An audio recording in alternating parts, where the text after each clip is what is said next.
बिस्मिल्लाहिर्रहमानिर्रहीम अस्सलामुअलैकुम।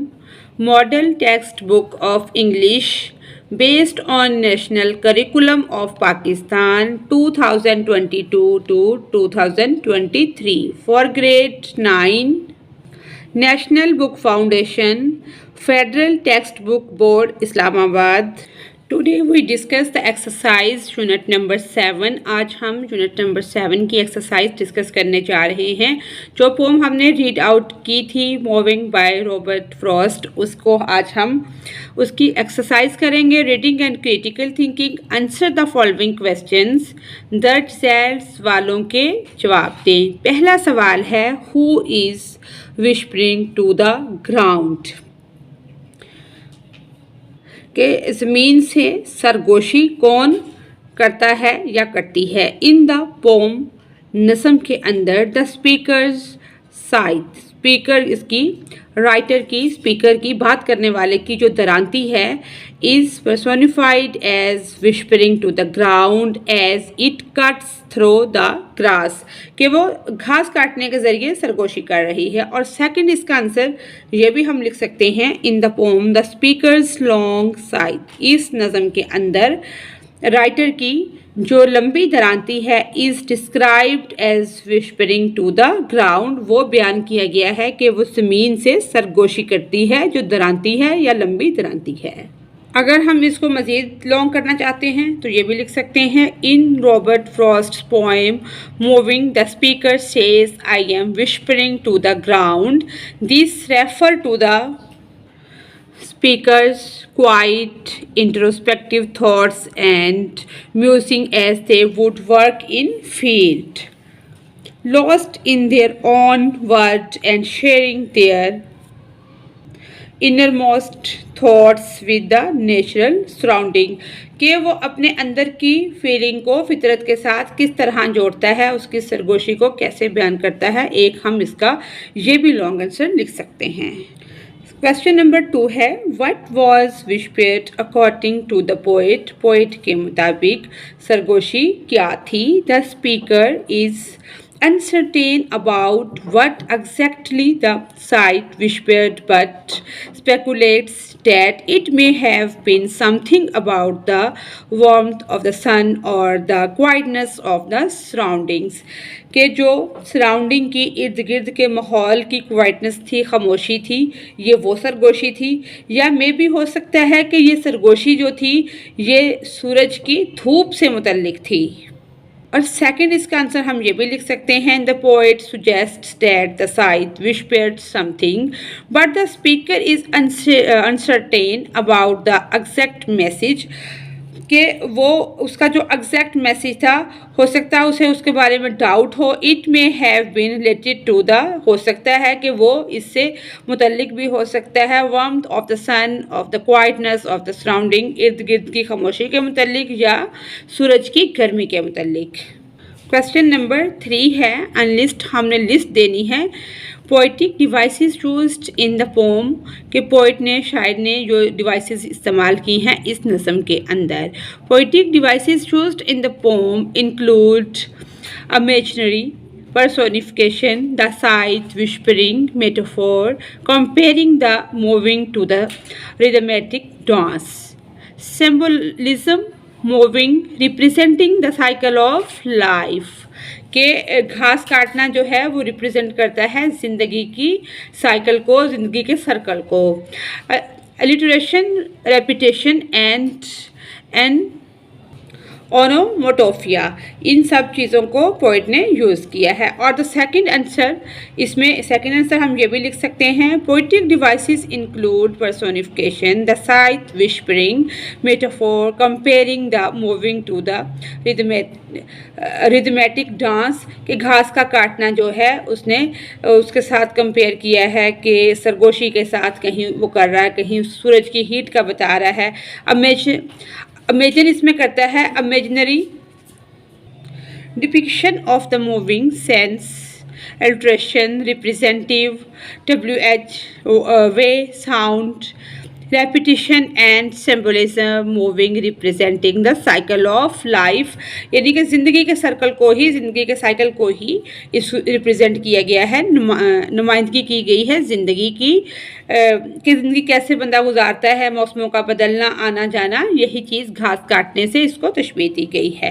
Question number 4 है, according to the poet, poet के मुताबिक व्हाट इज़, क्या है the sweetest dream that labour knows, कि वो सुहाना ख्वाब या मीठा ख्वाब जो सिर्फ और सिर्फ एक मजदूर ही या लेबर ही जानती है।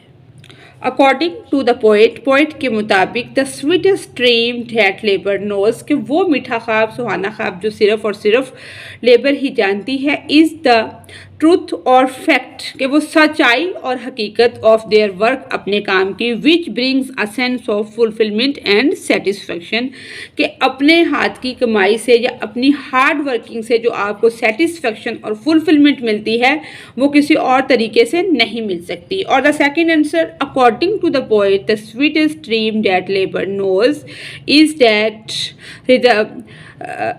रिदमेटिकल मोशन ऑफ द साइथ, के जैसे वो रिदम में मूव करती है, घास को काटती है, as it moves the grass according to the poet, कि जैसे वो घास को काटती है। और क्वेश्चन नंबर 5 है, what is the central idea of the pome, कि इसका मरकज़ी ख्याल, जो सेंट्रल आइडिया है इस पोम का वो क्या है। The central idea of the pome, जो इसका मरकज़ी ख्याल है, रिवॉल्व्स अराउंड द, घूमता है, रिफ्लेक्शन ऑफ लाइफ, ज़िंदगी की अक्कासी करता है और ज़िंदगी के मुतल्लिक ही घूमता है, fleeting nature that the rhythmic pattern of existence, through the act of moving grass the speaker reflects on the passage of time, कि इसके ज़रिए पोइट जो एक पैगाम देता है वक़्त के गुज़रने का। द इनएविटेबिलिटी, नागुज़ेरियत जो है, of mortality and the enduring cycle of life and death, कि ज़िंदगी और मरने का जो प्रोसेस है उसमें जो पायदारी पाई जाती है उसके मुतल्लिक घूमती है। और द सेकंड आंसर भी इसका हम लिख सकते हैं, the central idea of the poem revolves around the quiet and solitary nature of the task of moving grass with the scythe, के क्रांति के साथ घास को काटने का जो टास्क है वो फितरत के सुकून की अक्कासी करता है।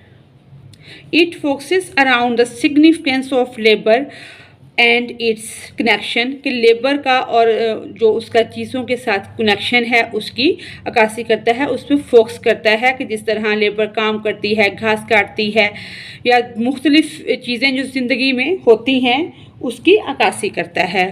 To the cycle of life, the act of moving grass, जो घास काटने का ये अमल है, serves as the metaphor for the passage of time, mortality and cyclical nature of existence। आगे क्वेश्चन नंबर 6 है, what is the form and tone of the poem. The poem is a sonnet as it contains 14 line, कि इसकी 14 लाइनें हैं और ये एक sonnet है। हाउएवर, जबकि इट डज नॉट कंफर्म, या कंफर्म नहीं है फुली, मुकम्मल तौर पर, टू द कन्वेंशन ऑफ इधर अ शेक्सपियरियन और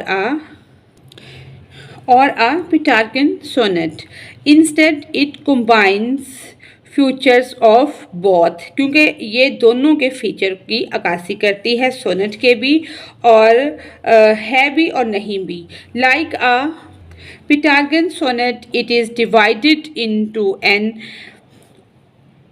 into an octave and sustained by the colon at the end of line 8, and like a Shakespearean sonnet it concludes with a couplet of sorts, about one that does not rhyme. At the same time it deviates completely from either traditional sonnet from in terms of its somewhat haphazard rhyme scheme of traditional sonnet from in terms of its somewhat haphazard यानी कि बेतरतीब रहम scheme of A B C A, B, D, E, C, D, F, E, G, F, G and its meter of 5 stressed syllables per line and a varying number of unstressed syllables. इसमें बताया ये गया है कि नज़म जो ये है पोम जो है ये एक सोनेट है क्योंकि इसमें 14 लाइनें हैं। ताहम ये शेक्सपियर और पेट्रार्चन सोनेट की कन्वेंशनों के मुताबिक नहीं है, जो शेक्सपियर ने रूल दिए हैं उसके मुताबिक नहीं है।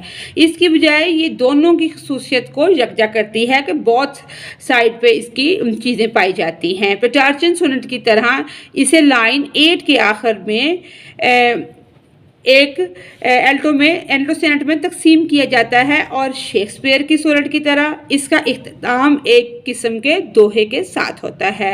हालांकि वो शायरी नहीं करता और एक ही वक्त में ये दोनों में मुकम्मल तौर पर हट जाता है और जो इसकी रहम स्कीम है वो ये है और ये इस अपनी स्कीम के लिहाज से भी किसी हद तक बेतरतीब शायरी की स्कीम की तरह रवायती सोनेट की शक्ल में और इसका मीटर भी फी सतर में 5 जोर वाले हरफों और गैर दबाव वाले हरफों की तरह एक मुख्तलिफ तादाद है। स्ट्रक्चर जो है इसकी साख्त जो है वो ये है। स्ट्रक्चर साख्त the strong rhythm created by the pattern of stress syllables evoke the swing motion of the scythe, यानी कि ज़ोरदार स्लेब्सों के पैटर्न से पैदा होने वाली मजबूत टाल जो है वो काट की हिलती हुई हरकत को जन्म देती है। दिस इफेक्ट ये जो इसका असर है इस इन्हांस्ड ये बढ़ता है बाय द अनयूजुअल रहम scheme which creates a powerful forward thrust because it is not until the final line that all the rahms that have been introduced are resolved, यानी कि इस असर को गैर मामूली शायरी की स्कीम से बढ़ाया जाता है जो एक ताकतवर फॉर्ट्रेस बनाता है क्योंकि ये आखिरी लाइन तक नहीं है। The sense of momentum sustained by the Raham scheme reflects the fact that speaker is completely observed in and at one with his work, यानी कि शायरी के स्कीम के ज़रिए बरकरार रहने वाली रफ्तार का एहसास जो है वो इस हकीकत की अक्कासी करता है कि बोलने वाला जो है मुसन्नफ़ जो है वो अपने काम में मुकम्मल तौर पर उसमें डूबा हुआ है, उसका काम मुकम्मल तौर पर उसके ऊपर हावी है कि बहुत अच्छा काम वो कर रहा है। टोन जो है इसकी वो उसमें ये बताया गया है द स्पीकर्स टोन इज़ काम, कि उसकी टोन जो है वो पुरसकून है, सुकून की अक्कासी करती है। And reflective in the opening line as he describing the whispering sound of scythe amid the such of clearing beside the wood, जो उसकी सरगोशी करने की साउंड है दरांती की, एम उसका मतलब ये है, मकसद ये है कि वो जंगल के इर्द गिर्द जो सुकून पाया जाता है उसकी अक्कासी करती है। It is questioning and uncertain in the following line as the, ये भी इसमें शामिल है और इसका सेकंड आंसर जो है हम फ्रॉम द पोम और टोन ऑफ द पोम हम ये भी कर सकते हैं, सेकंड आंसर भी कर सकते हैं और फर्स्ट भी कर सकते हैं। नेक्स्ट है कि पोइट ने इसमें जो जो डिवाइसेस इस्तेमाल की हैं जैसे इमेजनरी, इमेज से इमेजरी, तख़ीलाती ये तसव्वुरात से जो रिलेटेड होती है उसकी डेफिनेशन है द मेंटल इम्प्रेशन के जहनी जो इम्प्रेशन होता है दिमाग का।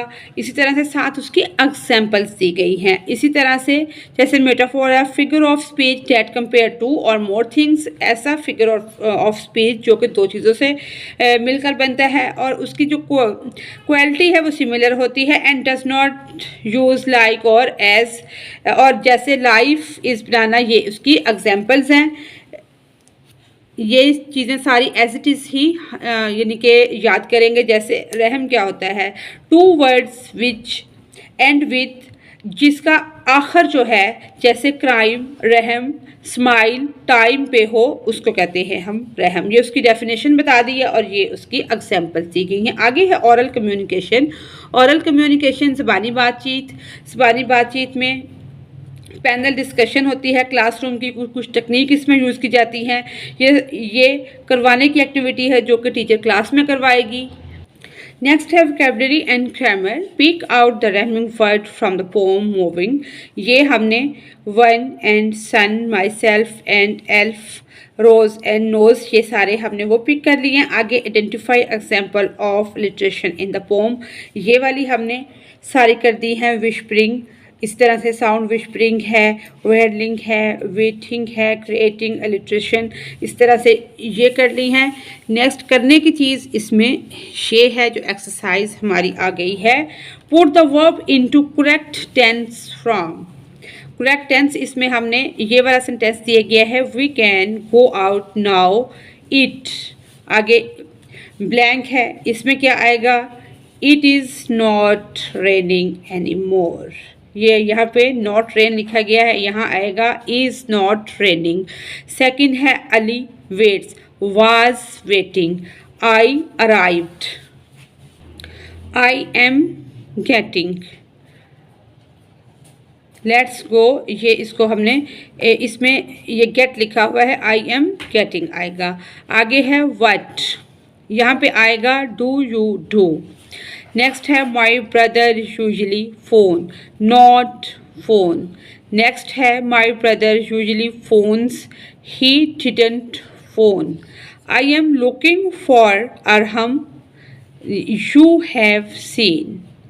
नेक्स्ट है when I last saw you, you were thinking.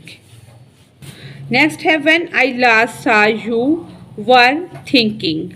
Next है यहाँ पे डिसाइड दिया हुआ, I decided. Happen is happening, not is doesn't. Next ये रिंग है, रंग. आगे वर हैविंग डिनर. नेक्स्ट है verbals, gerunds, infinitive and participles. Verbals कहते हैं ज़ुबानी को, यानी कि वर्बल्स, जेरेंट्स और इन्फिनिटिव ये पार्टिसिपल फेल से बनते हैं. There are the three verbals, gerunds, infinitive and participles are formed from verbs.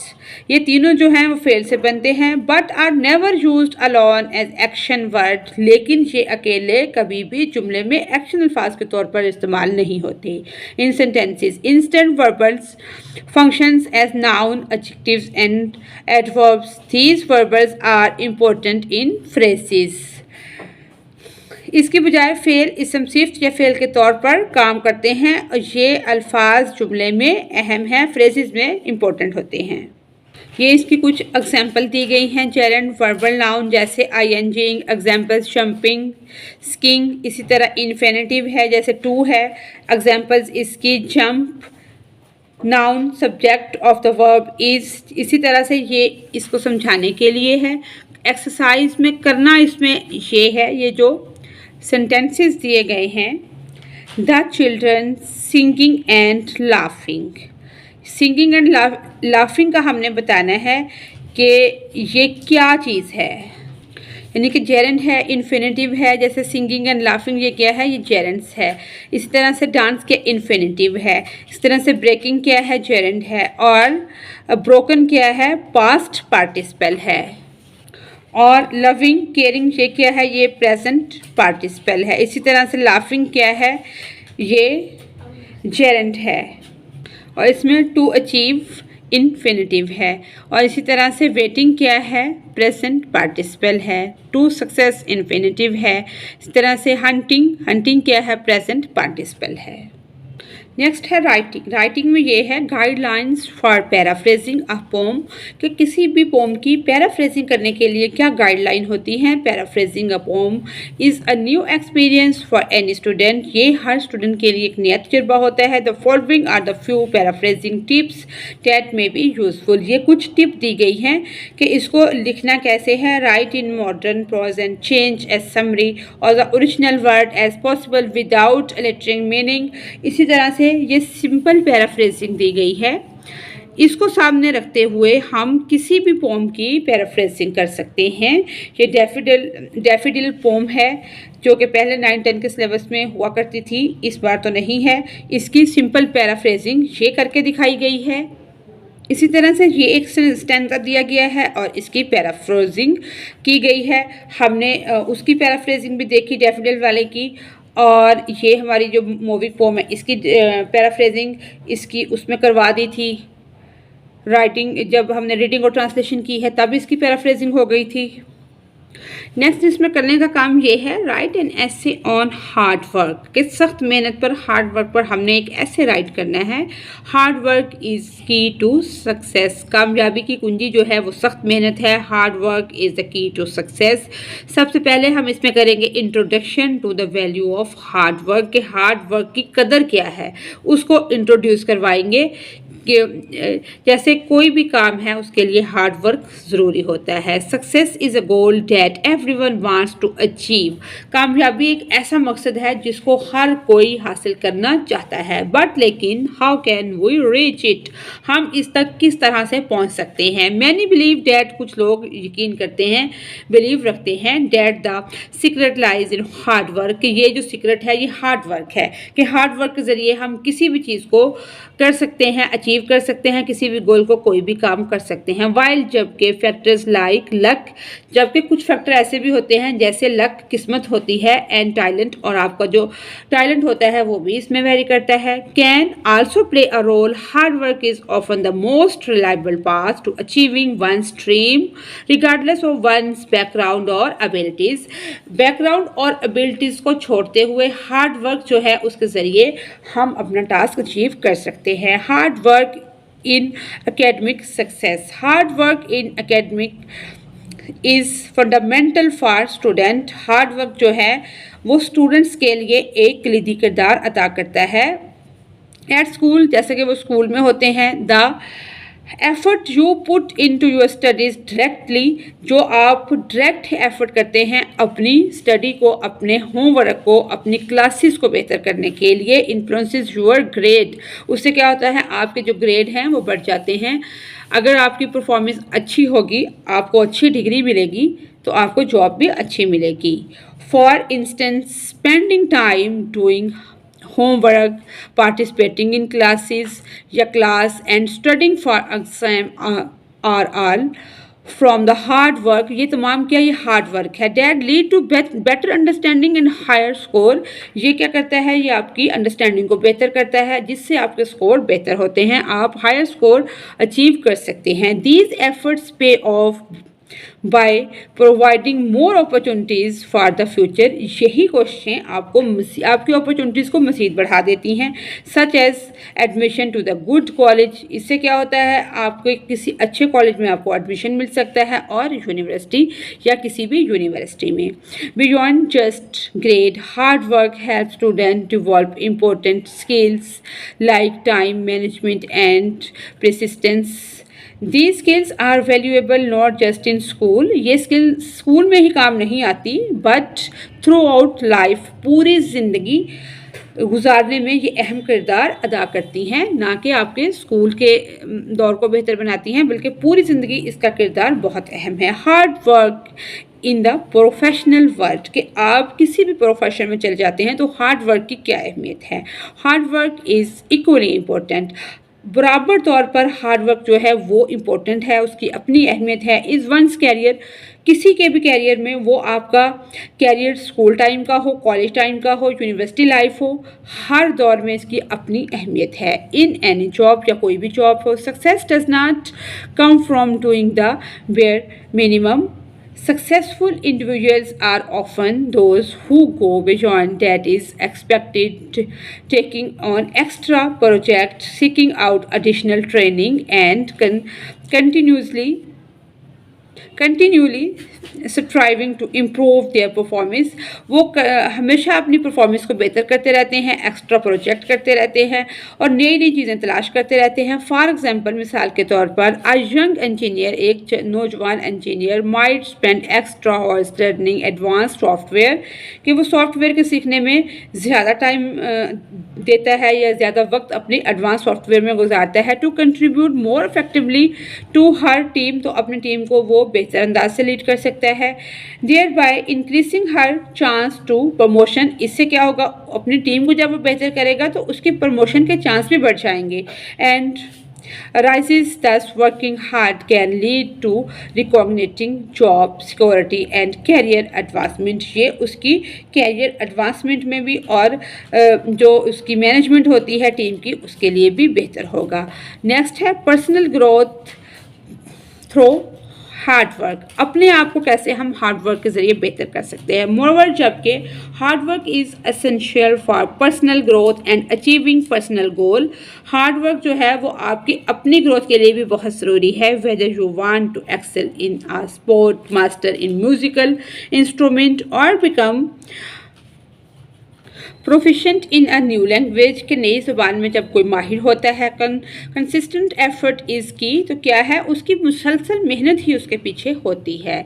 The process of working towards these goals helps build character, teaching you discipline and how to overcome challenges, कि किस तरह से आप discipline को सीख के अपने challenges को कम कर सकते हैं। These experience contribute to a stronger, more resilient personality, ये आपको एक बेहतर मुस्तकबिल देता है और आपकी पर्सनैलिटी को लचकदार बनाता है। एडिशनली इसमें यह भी एक इजाफा है द सेटिस्फेक्शन ऑफ अचीविंग गोल, कि जो सुकून आपको अपना गोल हासिल करके होता है after putting in a lot of effort in, कि बहुत ज़्यादा मेहनत के बाद जब आपको अपना गोल मकसद आप अचीव कर लेते हैं, जिस चीज़ को आप हासिल करना चाहते हैं वो आपको मिल जाती है, उससे क्या होता है is incredibility rewarding and build self esteem, कि आपके अंदर एक बहुत ज़्यादा कॉन्फिडेंस सेल्फ अस्टीम बिल्ड होती है, जिससे आपका हौसला बढ़ता है और आप मुश्किल से मुश्किल टास्क भी अचीव कर लेते हो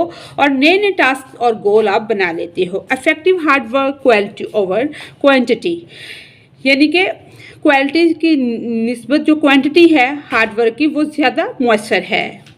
हाउएवर जबकि it is important to recognize that hard work means more than just busy work। Effective hard work यानी कि हार्ड ये नहीं कि आप मसलन काम में लगे रहें और लगे रहें, इफेक्टिव जिसका कोई असर भी हो। अब हम इसकी एक सिंपल एग्जांपल ये भी हो सकती है कि जब हम एफ़र्ट करते हैं वो एफ़र्ट आपकी सही मानों में होनी चाहिए। अगर एक बंदा लाहौर जाना चाहता है या कराची जाना चाहता है, उसको मतलूबा ही ट्रेन में बैठना पड़ेगा तो वो अपनी जगह तक पहुंचेगा। अगर वो लाहौर जाता है तो कराची वाली ट्रेन में बैठ जाएगा, वो पैसे भी लगाएगा, एफर्ट भी करेगा, मुश्किलात भी उठाएगा, लेकिन वो अपने मुकाम पे नहीं पहुंचेगा। उसको इफेक्टिव हार्ड वर्क करने की ज़रूरत है।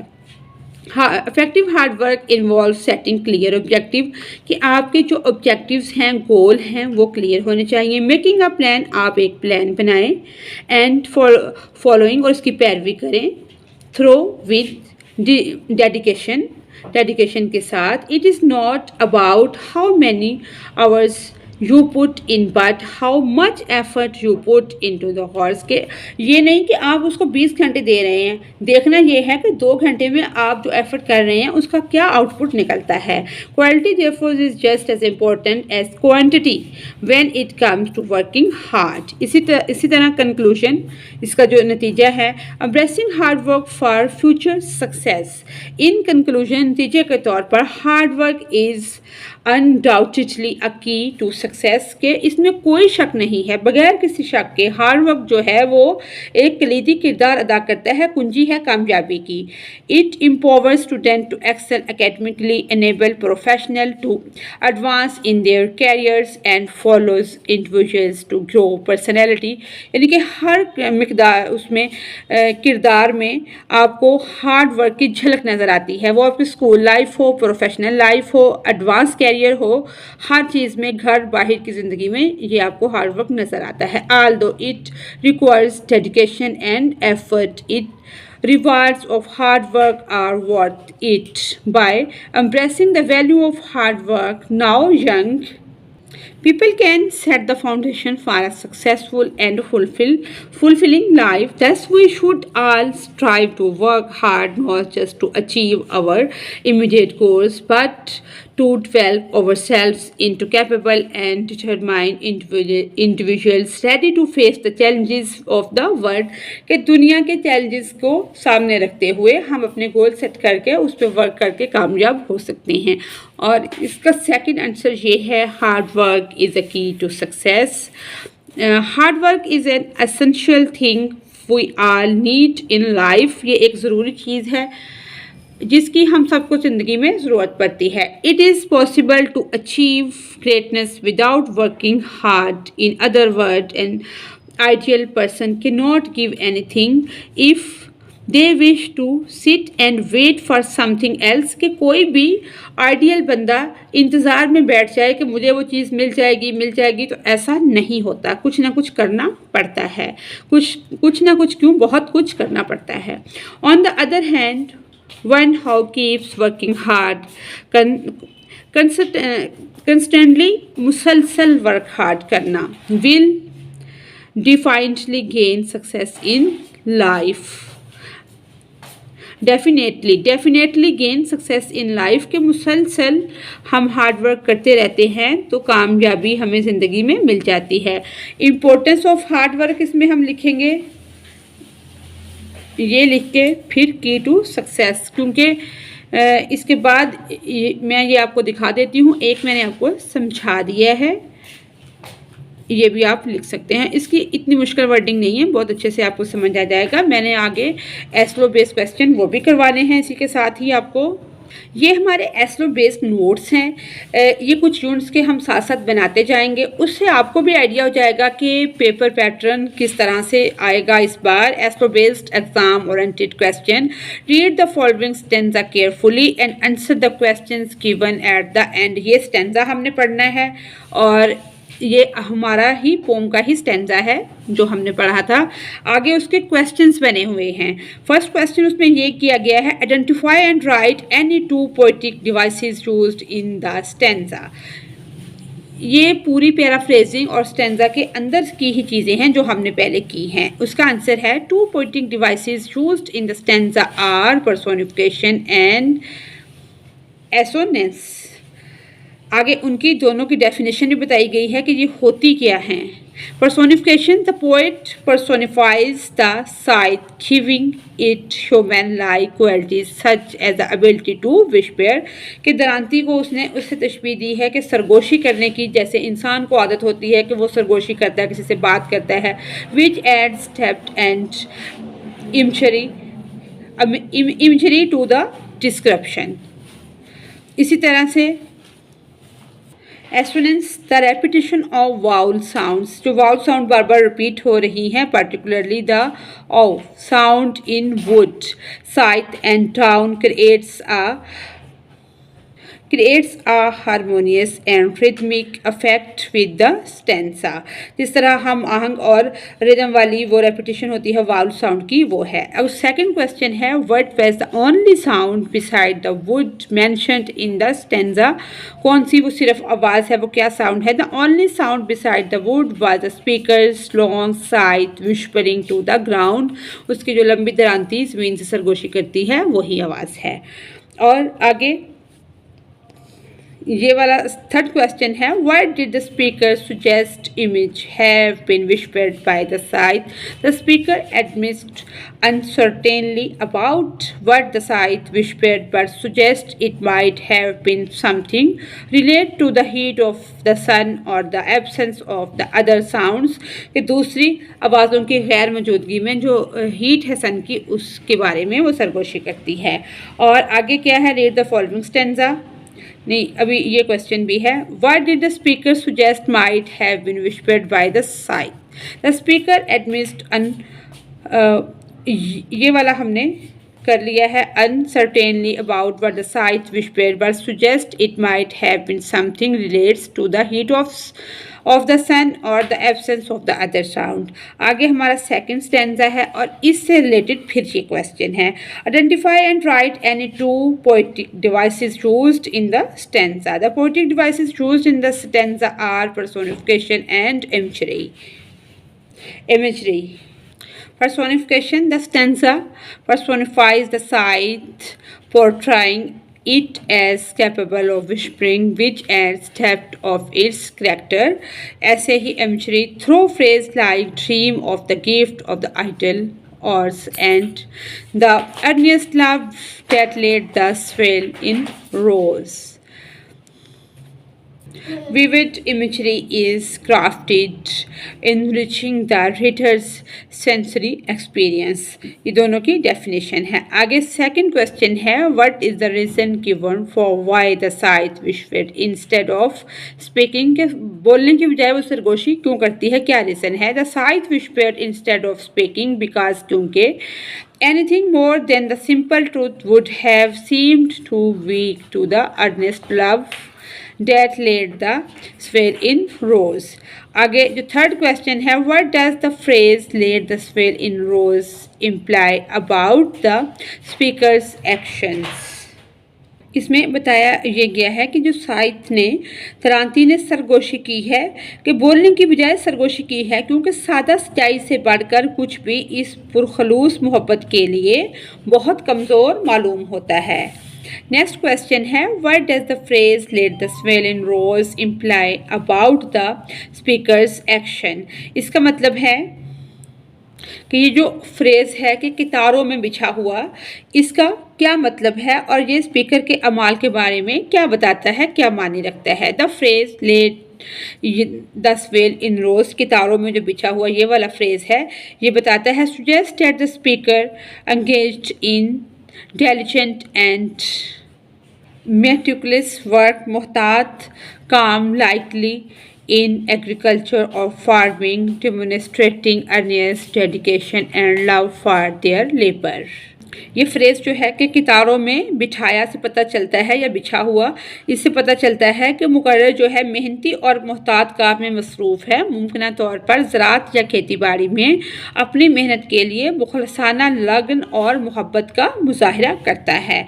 आगे ये स्टैंजा है, इसको हमने पढ़ना है, फिर इससे रिलेटेड जो है क्वेश्चन वो करने हैं। पहला क्वेश्चन है, identify and write any two poetic devices used in stanza. ये हमने लिखनी है। ये टू डिवाइसेस जो हमने इमेजरी और पर्सोनिफिकेशन पढ़ी हैं ये वही हैं। आगे है, what is described as the sweetest dream that labour knows, the fact और द रियलिटी ऑफ लेबर, हकीकत और जो रियलिटी है लेबर की, is described as the sweetest dream that labour knows, के वो सुहाना या मीठा ख्वाब जो सिर्फ लेबर ही जानती है। What action does the speaker's long scythe perform in the stanza, the speaker's long scythe whispered and then leaves the hay to make, implying that it engaged in the task of cutting the है कहते हैं घास को, कि जो उसकी दरांती है वो सरगोशी करती है और वो घास काटने के अंदर मसरूफ़ है, अंगेज है। इस तरह से ही पैराफ्रेजिंग और स्टैंजा आएंगे। कोई भी क्वेश्चन एज इट इज़ नहीं आएगा कि ये वाला हमने पढ़ा है ये याद किया तो यही आएगा, मुख्तलिफ आ सकते हैं। सिर्फ आपको क्वेश्चन के अकॉर्डिंग आंसर को बनाना आता हो कि पूछा क्या गया है, आपने अपना फोकस उस चीज़ के ऊपर रखना है कि इसमें ये पूछा गया है तो हम यही बताएंगे, एक्स्ट्रा राइटिंग नहीं करनी। पूरा पेपर पैटर्न भी मैं आपको समझा दूंगी किसी वीडियो के अंदर। इसी के साथ ही हमारी आज की एक्सरसाइज मुकम्मल होती है। अगर आपको मेरी वीडियो से कोई रहनुमाई मिल रही है तो मेरी वीडियो को लाइक और मेरे चैनल को सब्सक्राइब करें। Thanks for watching us.